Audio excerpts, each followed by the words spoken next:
이야기를, 우리의 요구안들을 쉽고 재미있고 간결하게 이야기를 해보자라는 토크 형식으로 하려고 하는데 박수 부탁드리겠습니다.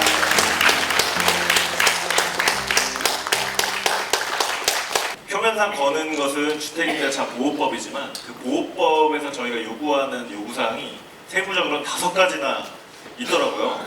그런데 그걸 이제 저희가 이렇게 브리핑 형식으로 설명을 드리면 아무래도 이제 여기 계신 분들이 저게 뭔 소리야 이렇게 하실 가능성도 높고, 실제로 이 얘기를 듣고 딴 데 가셔가지고 주입법 개정연대에서 요구하는 게 뭔데? 라고 누가 물어봤을 때 제대로 설명도 하시기가 어렵잖아요. 그래서 저희가 조금 여기 앉아 계신 분들을 대신해서 제가 질문을 좀 준비를 했고, 그거를 저희 주택임대차 전문가 2분을 앞에 모시고 간단하게 설명을 드리는 시간을 가지려고 합니다. 저는 참여연대 민생희망본부세 여러분이 김주 간사고요. 네, 2분 나오셨는데 각자 자기소개 간단하게 부탁드리겠습니다. 네, 민달팽이 유니온의 최지희라고 합니다. 네, 민주사회를 위한 변호사 모임 민생경제위원회 김대준 변호사입니다. 반갑습니다. 네, 반갑습니다. 5가지나 되는데 하나하나 한번 뜯어볼까요? 네, 첫 번째는 계약갱신 청구권. 앞에서도 여러분이 얘기해 주셨는데 계약갱신 청구권인데요. 혹시 계약갱신 청구권 뭔지 정확하게 아시는 분? 손 한번 들어주세요. 네, 한 2분 정도 네, 되셨네요. 계약갱신 청구권 진짜 말이 어렵죠. 계약갱신 청구권이 도대체 뭔가요? 네, 법률가시니까 가장 쉽게 설명해 그냥 주시죠. 풀어서 그 계약의 갱신을 청구할 수 있는 권리라고 생각하시면 되는데, 그 임대차 기간이 끝나갈 즈음에 임차인이 이제 임대인을 상대로 계약을 갱신하겠다고 요구를 하면 이제 임대인이 임차인 차임을 연체했다든지 그런 특별한 사정이 없으면은 그 요구를 이제 거절할 수 없고, 그래서 계약이 자동으로 갱신되는 그런 권리를 말합니다. 지금 아까도 말씀드렸지만 상가 같은 경우는 그게 5년이나 된다고 하더라고요. 국회에도 이제 여러 법안들이 올라가 있는 걸로 알고 있는데, 이게 지금 국회에 보니까 지금은 2년 동안 살 수 있도록 되어 있는 거죠. 네, 2+2도 있고 3+3도 있고 그렇던데, 이 계약갱신 청구권이 도입되면 뭐가 좋을까요? 최지 위원장님. 뭐라도 좋겠죠. 네. 그런데 일단은 지금 그러니까 한 번 집 계약하면 2년까지 살 수 있는 거고 한 번 살 수 있는 거잖아요. 근데 계약갱신 청구권이 된다면 좀 더 긴 기간을 살 수 있는 거고, 예를 들어서 이제 2+2+2, 3+3 이런 식으로가 우리가 계속 그러니까 기본 학교를 다니더라도 적어도 애들 전학은 좀 덜 다니게 하자, 이런 것들이 사실 이런 법안으로 가능하게 되는 거죠. 그러면 지금은 이제 2년 동안 살고 집주인이 나가라고 하면 그냥 두말 없이 나가야 되는 상황인데, 이게 4년이나 6년 또는 10년 이상 계속 이렇게 임차인이 살고 싶은 만큼 살 수 있도록 하는 제도네요. 그러면 맞습니다. 그러면 사실 대학도 그렇고 학교도 다니면 3년, 6년 이렇게 보통 다니는데, 2년 다니고 이제 매번 이사 다니는 분들 봤는데 그런 일은 확실히 없어지겠네요. 그렇죠. 그래서 제 주변 친구들도 좀 괜찮은 집 이사 가면 그때 제대로 된 옷장 사야지 하고 10년째 옷장 없이 사는 친구들이 있거든요. 이제 그런 친구들이 옷장을 사서 좀 제대로 살 수 있겠죠. 그런 거라든지 또 이제 박스채로 하도 이사를 자주 다녀야 되니까 박스떼기로 그냥 살고 있는 친구들이 있거든요. 그런 거 이제 짐 풀 수 있겠죠. 이삿짐 좀 덜 써도 되고. 이사비도 지금 만만치 않다고 하던데, 저도 지금 이제 계약기간 만료가 다가오고 있어가지고 이 제도도 꼭 필요한 것 같은데요. 사실 계약갱신 기간도 중요하지만 가장 많이 아무래도 이사를 다니게 되는 이유 중에 하나가 갑자기 전세금을 5천만 원 올려달라, 또 1억 올려달라, 임대료도 30만 원이었는데 내년부터는 35만 원씩 하자, 이런 요구들이 많은 것 같아요. 그래서 아무래도 이 전월세 상한제도 상당히 중요할 것 같은데, 이 전월세 인상률 상한제, 전월세 상한제라고도 하는데 이거는 어떤 제도가요? 주진 위원장님이 설명을 좀 해주시죠. 네, 그러니까 그 2년 계약한 것, 그러니까 어쨌거나 계약한 기간 안에서 마음대로 올리거나 이런 것들을 좀 상한하자는 거죠. 증액하는 비율들을 좀 이렇게 제한을 하자라는 거죠. 근데 이게 딱 들으시면 이제 아시겠지만 앞에서 말했던 계약갱신 청구권이랑 연동이 되어야, 그러니까 이미 한 번 2년밖에 못 살고 한 번밖에 권한이 없는데 그 안에서 이제 제한율 일단은 제한한다는 게 전월세 상한제인 거고, 이게 계속 갱신돼서 살 수 있어야, 그러니까 다른 거죠. 세계약하는 재계약 개념이랑 갱신되어서 쭉 하나로 이어지는 요 개념이랑 다르다 보니까 이어지는 요 한 계약 안에서의 올라가는 금액을 좀 제한하자라는 게 이제 전월세 상한제인 거죠. 이 계약갱신하고 전월세 상한제 지금 뭐 국회나 정부에서 도입한다고 하니까 아무래도 이제 그런 얘기들이 많이 나오더라고요. 이게 어쨌든 사유 재산인데 임대인도 이 집을 통해서 이제 임대료도 받아야 되고 또 보증금도 올려달라고 해서 이거 받아가지고 다른 데 투자도 하고 이래야 되는데 이게 사유재산 침해 아니냐 이 두 제도가 이런 지적들도 상당히 많이 있더라고요. 해외에서는 어떤 거예요? 한국에서만 이게 유독 이런 제도를 도입되는 건가요?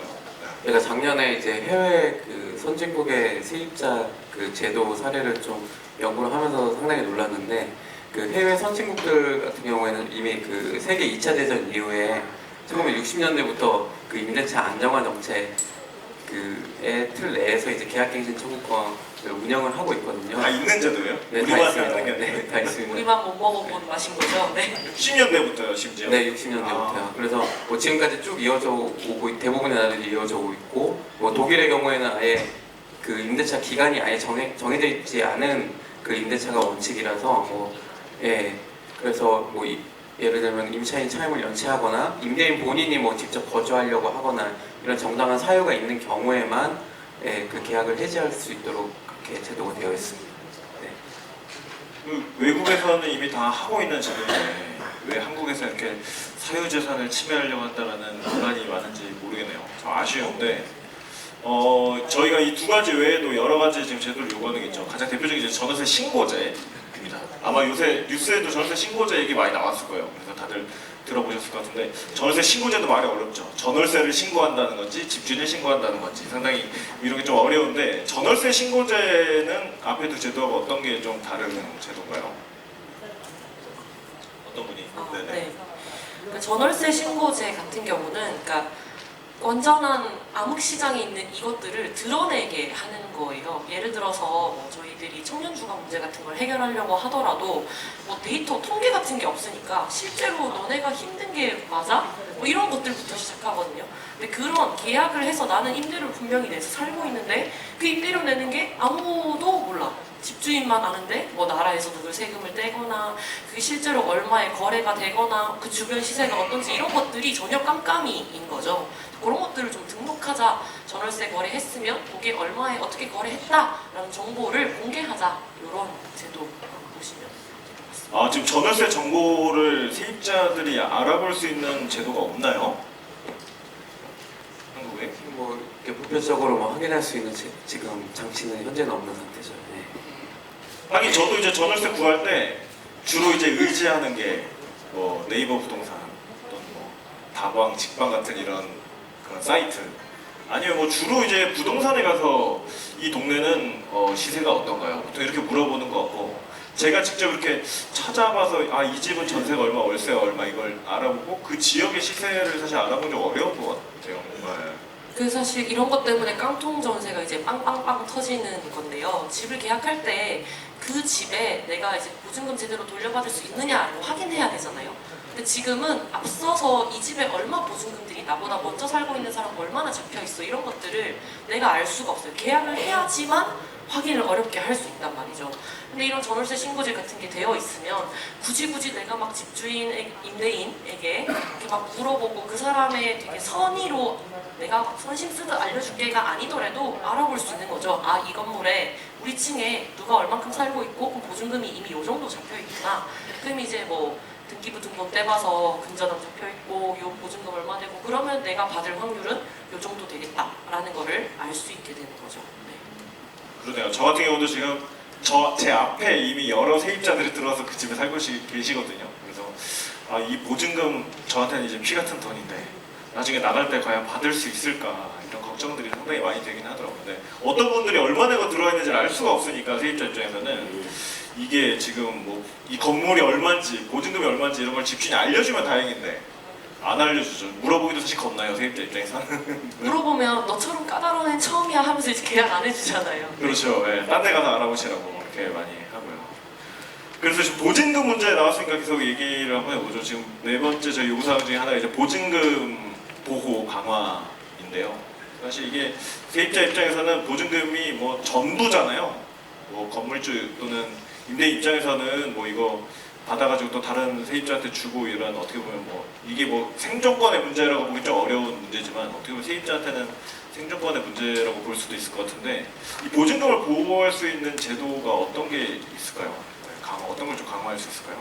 일단 현행 그 주택임대차보호법 상으로는 보증금에 대한 우선 변제권 규정이라고 해서 전입 신고를 하고 임대차 계약서상의 확정일자를 받으면 이제 나중에 혹시 그 집이 경매로 넘어가더라도 그 경매 그 배당금에서 우선 배당을 받을 수 있는 그런 권리를 보장하고 있긴 한데 실제로 뭐 그 경매까지 가는 과정이 뭐 소송을 해서 판결을 받아야 되고 또 경매에서 뭐 낙찰이 됐는데 보증금의 액수가 모자랄 수도 있고 그래서 사실 이렇게 사후적인 장치만으로는 보증금 보호가 충분한 것 같지는 않고요.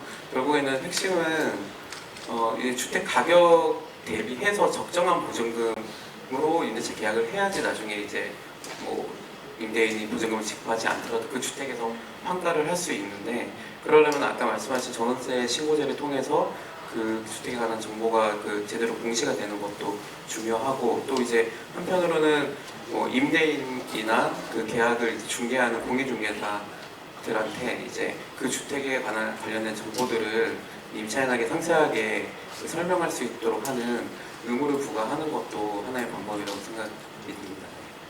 아니, 제 친구 중에서도 그런 친구가 있었습니다. 그 이사를 가야 되는데 앞에 임대인이 보증금을 못 빼준다는 거예요. 사정이 있어가지고 다음 세입자가 안 들어와서. 근데 저는 이미 다음 집에 들어가려고 이미 계약을 해놓은 상태였는데 갑자기 제 얘기처럼 돼버렸네. 네, 친구 얘기입니다. 제 얘기가 아니고. 여기 보증금을 치르기로 이미 계약금까지 다 치러놨는데 이 보증금을 못 빼가지고 여기 줘야 되는데 이사 날짜가 됐는데 이런 경우가 있더라고요. 그래가지고 급하게 이제 급전을 찾아서 이제 부모님이나 이렇게 친구들한테 돈을 빌리기도 하고 또 이게 또 소송하면 또 이게 뭐 금방 이렇게 보증금 받을 수 있는 게 아니더라고요.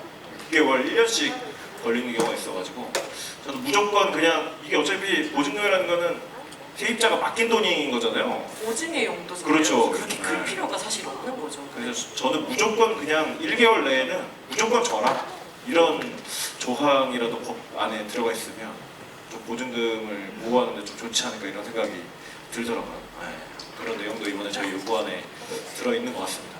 마지막 저희 5번째 요구사항이 이제 표준 임대료라고 했던 건데 기준 임대료를 도입하자는 거예요. 아까 전월세 신고제하고도 좀 연동이 되어 있는 것 같은데 이 기준 임대료에 대해서도 간단하게 설명을 좀 해주시죠.